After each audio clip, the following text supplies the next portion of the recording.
Hai semuanya, gue Ben dari Sela Podcast. Welcome home. Alhamdulillah belum pernah. Yang menengah ke atas atau menengah ke bawah? Berarti waktu muda nakal.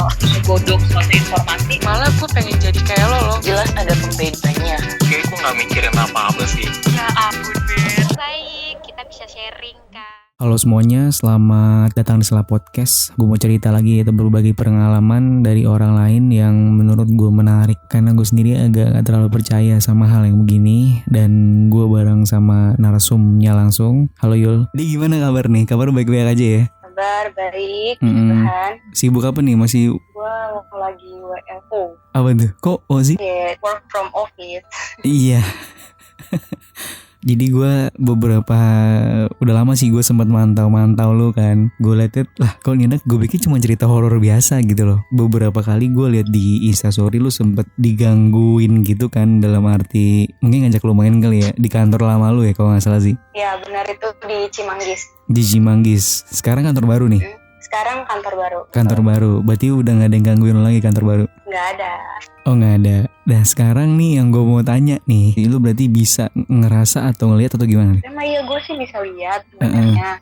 Cuman lebih makin kuatnya lagi ya sejak SMA itu. Oh berarti lu udah bisa ngeliat ngerasain sejak SMA gitu? Ya betul, sejak SMA, sejak gue ketemu dengan Noni. Noni, oke. Ya. Siapakah Noni ini? Noni itu adalah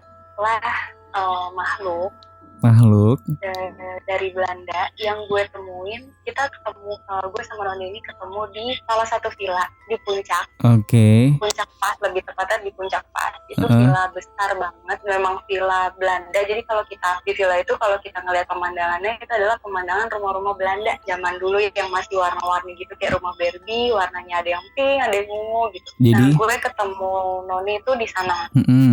Gue ketemu Noni di sana pas lagi acara retret. Itu acara, ya tahu kan ya kalau retret tuh buat orang-orang Kristen itu di SMA gue, acara SMA retret. Gue ketemu di sana. Di situ dia ngajak kenalan gue. Tunggu, ngajak kenalan lu gimana nih? Gimana caranya? Jadi waktu itu ada pembagian kamar. Kalau retret kan kita kalau nyampe langsung bagi kamar kan. Nah, pas pembagian kamar nih, sebelum pembagian kamar, gue melewati sebuah kamar. Itu bentuknya lorong. Bentuknya lorong gitu, nanti kamarnya berhadapan-hadapan gitu. Nah, gue bilang sama teman-teman gue, kamar kita ada di sini tuh. Ini sebelum pembagian kamar ya. Nah, pas sebelum pembagian kamar kan gue bilang, kamar kita kayaknya di sini deh. Terus gue bilang, kan kok tau lu orang kita belum dibagiin juga gitu kan. Gue bilang, iya itu ada mbak-mbak yang nunjuk bukan nunjuk apa sih, kalau ngayunin tangan kayak ayo sini gitu, kayak ngayunin tangan gitu. Anjir, terus? Ya, itu ada mbak-mbak, dia bilang kita suruh ke sini dan dia menunjukkan telunjuknya itu ke arah pintu kamar. Oke. Gitu. Di situ kita debat kan. Debat, gue sama teman gue debat. Enggak lah, nanti aja kita coba tanya sama kakaknya. Nah lagi kita debat, ternyata udah pembagian kamar dan kita tuh terlalu lama debat, akhirnya kakak-kakaknya nyusulin kita nih, kakak-kakak yang panitia yang bagian kamar. Di situ panitianya ngasih kita lembar kertas yang berisikan nama-nama kita, dan dia bilang gini, nah ini kertas kalian, isinya udah nama-nama kalian semua, kita bertujuh waktu itu. Ini kamarnya, nanti tempel di depan pintu kamar kalian ya. Temen gue nanya dong, di mana pintunya kak? Di mana kamarnya kak? Ini di lorong ini, kamar pertama. Itu adalah kamar yang ditunjuk sama si Noni. Gitu. Nah teman-teman gue kaget dong, iya benar kamar kita di situ. Gue di situ masih nggak ngerasa Noni itu adalah sebuah makhluk. Gue ngerasanya dia adalah mbak-mbak, ya sama kayak kita manusia. Jadi gue bilang iya, orang gue dikasih tahu sama mbak-mbak yang tadi bilang kayak gitu. Nah sejak saat itulah Noni menemani gue sampai retret itu berakhir. Noni tuh sama gue dan dia ikut ke rumah gue. Wah gila lu, demi apa? Jadi dia ikut ke rumah lu sampai sekarang? Yes, sampai 2017 lebih tepatnya. Oke, berarti itu pas tahun apa? Retret tuh 2012. Berarti sekitar 5 tahun ya? 5 tahun dia ngikut lu gitu? Ya 5 tahun dia ngikut gue, 2 tahun dia gak ngikut gue, tapi kalau gue panggil dia datang. Wanjir. Gue adalah orang yang percaya hal begitu gue percaya. Cuman gue memposisikan diri gue sebagai orang yang mendengarkan. Jadi kalau gue tahu ya gue cuma ngerasa oke ada gitu. Kalau lu kan lebih ekstrim nih, lebih ngelihat semua dan lain-lain, bahkan ngajak temenan mungkin ya. Dan yang mau gue tanya lagi ke lu nih, dia punya kriteria khusus nggak? Maksudnya dia baik kah atau dia jahat kah atau gimana kah, ngebantu lu kah apa gimana gitu? Ini pertanyaan yang bahkan sampai sekarang ini gue pertanyain. Oke. Gue sampai sekarang tuh mikir dia ini adalah kita kan di dunia ini cuma ada dua ya, maksudnya kalau lu percaya dengan iblis dan malaikat yang ngasih. Nah, gue tuh nggak tahu sampai sekarang apakah dia ini iblis, apakah dia ini malaikat. Gue memang mengenal dia, tapi selama dia mengenal gue dan gue mengenal dia, gue sangat mengenal dia baik gitu. Dia selalu memberikan apa yang gue nggak punya. Maksudnya bukan dalam arti harta atau apa ya. Kayak misalkan gue yang tadinya nggak bisa baca pikiran orang jadi bisa. Gue yang tadinya nggak bisa lihat masa depan atau kejadian yang akan datang jadi bisa. Sumpah sebelumnya apa lu? Iya, itu waktu dia datang itu benar-benar gue tuh berubah total, benar-benar sampai mama gue pun bingung sama gue. Oke. Karena ngeliat perubahan gue itu yang sangat-sangat drastis. Yang ngerasa lu berubah nih apa nih? Satu yang pertama kali adalah gue sering jam 18 itu ke ruang tamu cuman untuk duduk doang nungguin Noni. Dan itu nyokap gue yang ngeliat gitu, maksudnya dia yang merhatiin tingkah gue ini kenapa sih nih anak setiap abis maghrib, itu kan jam-jam maghrib ya. Setiap abis maghrib kok nih anak di ruang tamu gitu. Dan itu udah abis di ruang tamu gue senyum ini dalam arti gue udah ketemu Noni gitu. Dia terus senyum ke gue, udah selesai. Abis itu gue melakukan aktivitas yang lain. Itu yang pertama, keanehan yang pertama. Keanehan yang kedua adalah gue mulai bisa melihat semuanya. Jadi yang tadinya misalkan di rumah gue cuma ada 5 orang, itu bisa jadi 10, 20, bahkan banyak banget. Wah, gokil.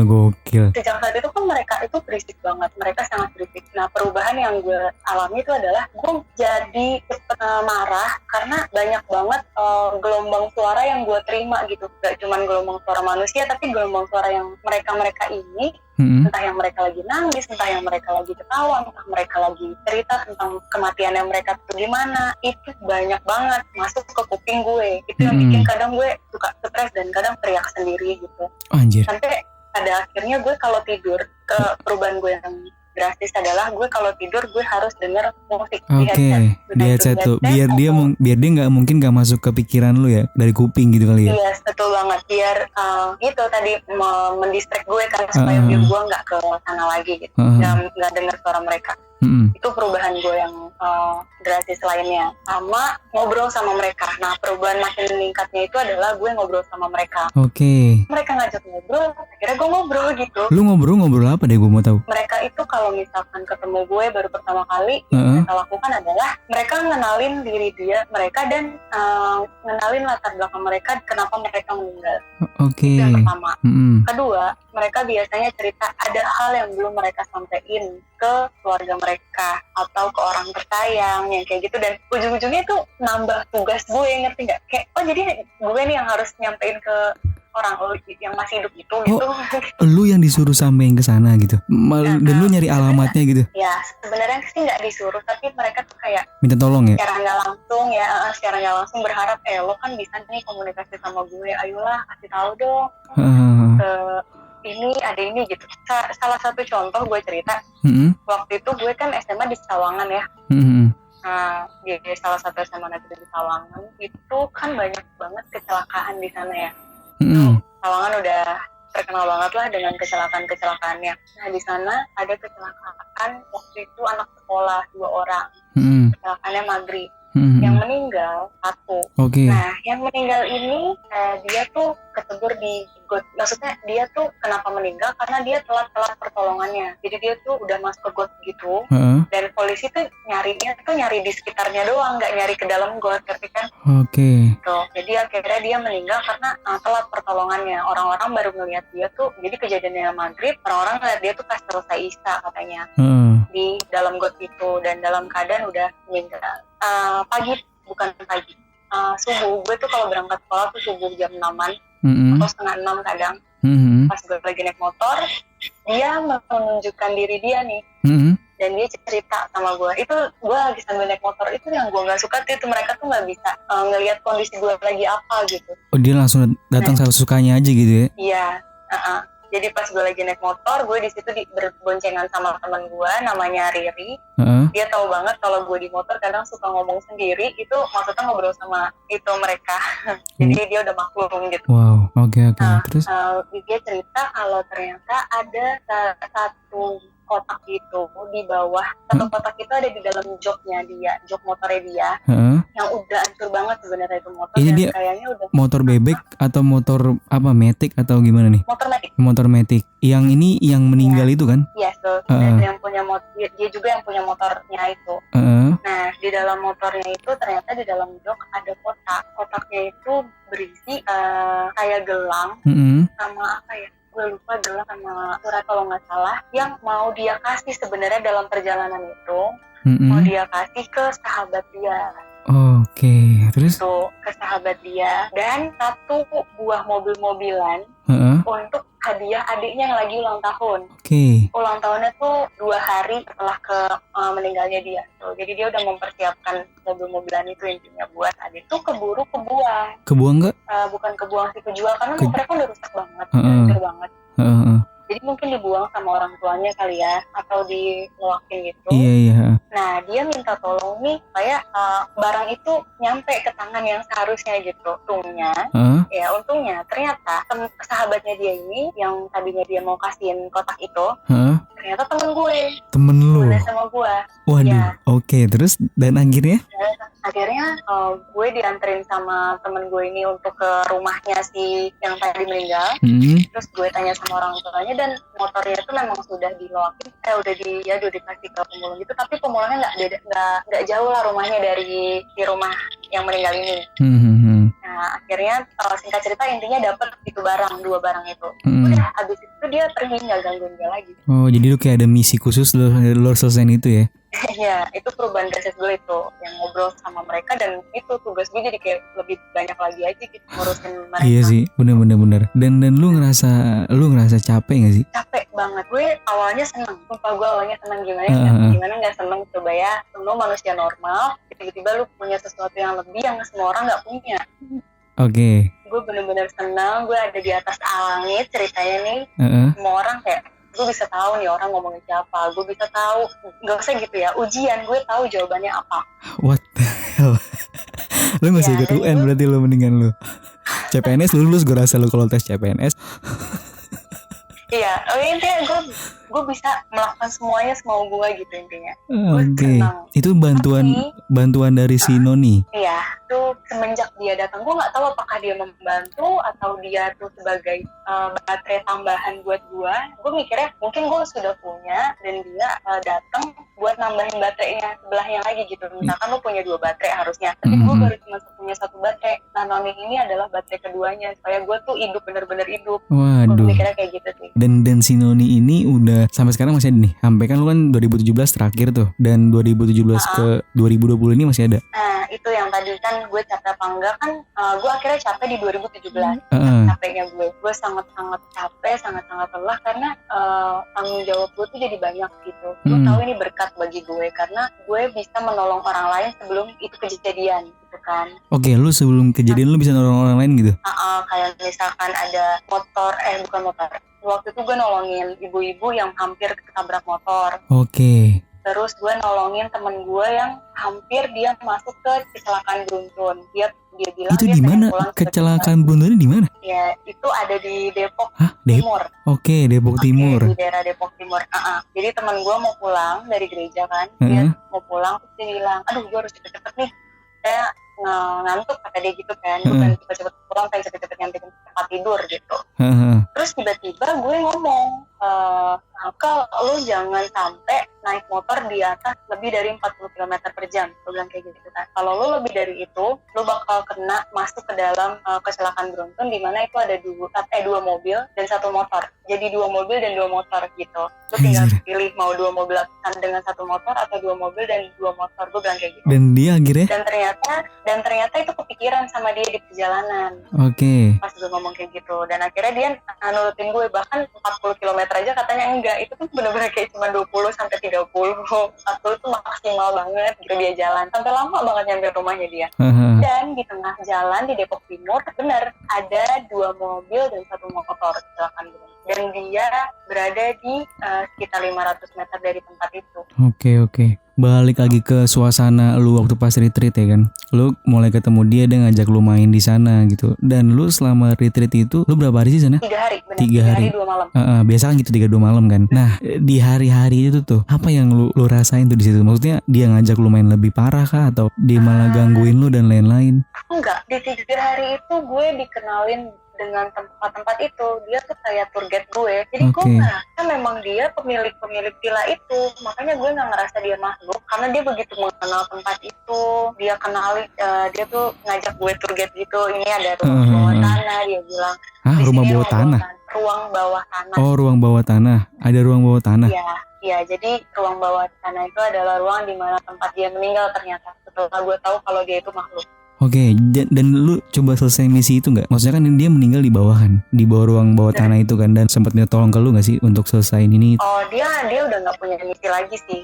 Dia nggak ada misi, dia cuma cerita doang, dan memang dia meninggal. Terus jasad dia juga dikubur dengan baik itu. Dia cuma cerita dia tuh meninggal karena ini agak romantis ya. Dia meninggal tuh karena cinta. Karena cinta. Iya, karena cinta. Mungkin misi dia juga udah nggak akan bisa dikabulkan lagi karena itu udah zaman dulu banget. Zaman perang antara Indonesia Belanda, pacarnya dia pun juga udah meninggal ditembak sama prajurit bapaknya sendiri. Dan sampai sekarang pasti gue tahu pasti bakal banyak banget cerita-cerita horor lu pasti kan. Lu udah sempet bilang ke orang lain, maksudnya ke konsultasi gitu sama permasalahan ini nggak? Ke yang lain. Ke orang yang lebih paham lah. Oh, udah pernah. Oke, dan akhirnya dia ngasih tau lo apa? Ya, gue pernah konsultasi ke pendeta pertama. Terus dia bilang, cuman kamu yang bisa ngusir dia. Mau dia baik, mau dia jahat, itu cuman kamu yang bisa. Karena yang punya tubuh kamu tuh kamu. Kayak gue yang punya rumah, gue tuan rumahnya. Dia kan cuman tamu kan. Iya sih, benar. Ya gue berhak nih untuk ngapain aja. Lu mau dia biarin tinggal di situ, ibaratnya lu mau dia ngekos di situ juga nggak apa-apa. Itu kan hak lo, pilihan lo kan.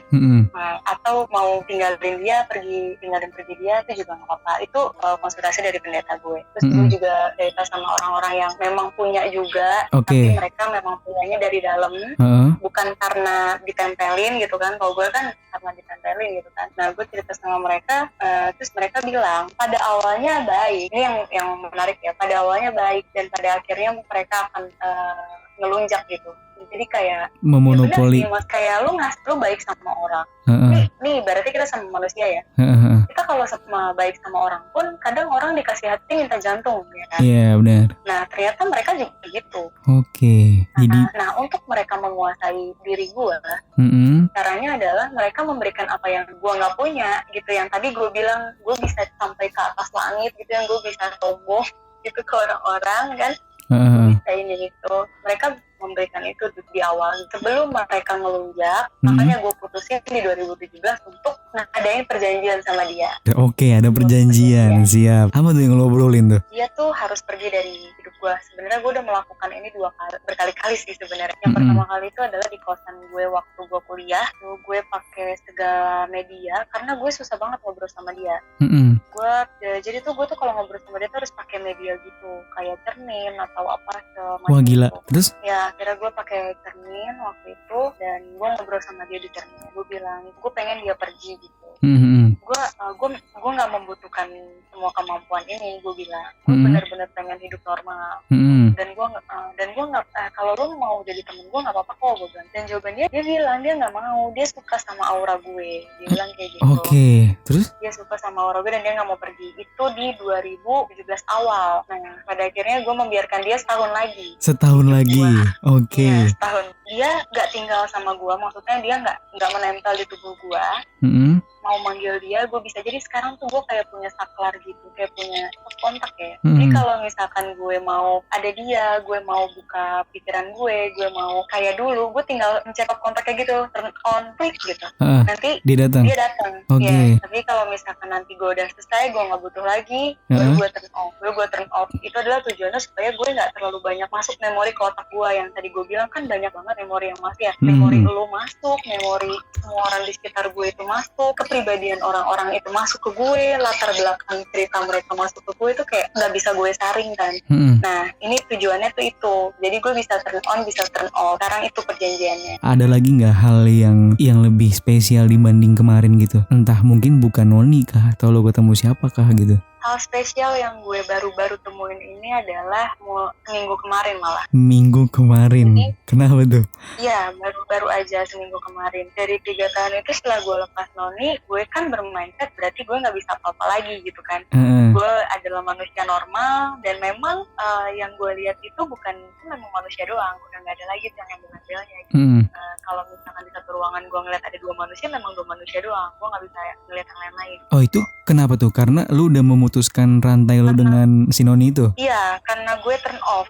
Oke, lu turn off, benar. Nanti pas gue turn on sih pasti bakal ngeliat lagi. Nah, udah nih gue hidup tenang, terus gue ada rasa kangen juga sebenarnya sama Noni. Jadi kadang gue suka rasa kangen gimana anjir? Ya gimana, 5 tahun gitu lu bareng sama dia kan, kangen aja.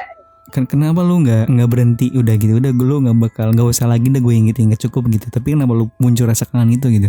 Gue cuman kangen sosok Noninya aja. Oke. Karena Noni itu bijak banget. Gue kadang belajar dewasa tuh dari dia. Nah, ini baru nih, keren nih, ada hal yang ini tapi bisa diambil positifnya gitu loh. Dia ngajarin. Oke, dia ngajarin lo apa itu? Gue ingat banget waktu gue menyalahgunakan. Dia marah, dia benar-benar marah. Jadi gue menyalahgunakannya tuh dengan yang tadi ujian, gue lihat gitu kan jawabannya di pikiran gue. Kan curang ya sebenarnya, itu nggak baik. Terus gue melihat hal-hal yang sebenarnya itu rahasia orang gitu, tapi karena gue tahu, gue ungkap dan gue sebar ke orang-orang lain. Udah gitu. Gila itu kan lu kayak rahasia orang. Iya benar, itu dulu gue segila itu. Dulu gue kayak ini kan rahasia orang, tapi gue kasih tahu ke orang lain.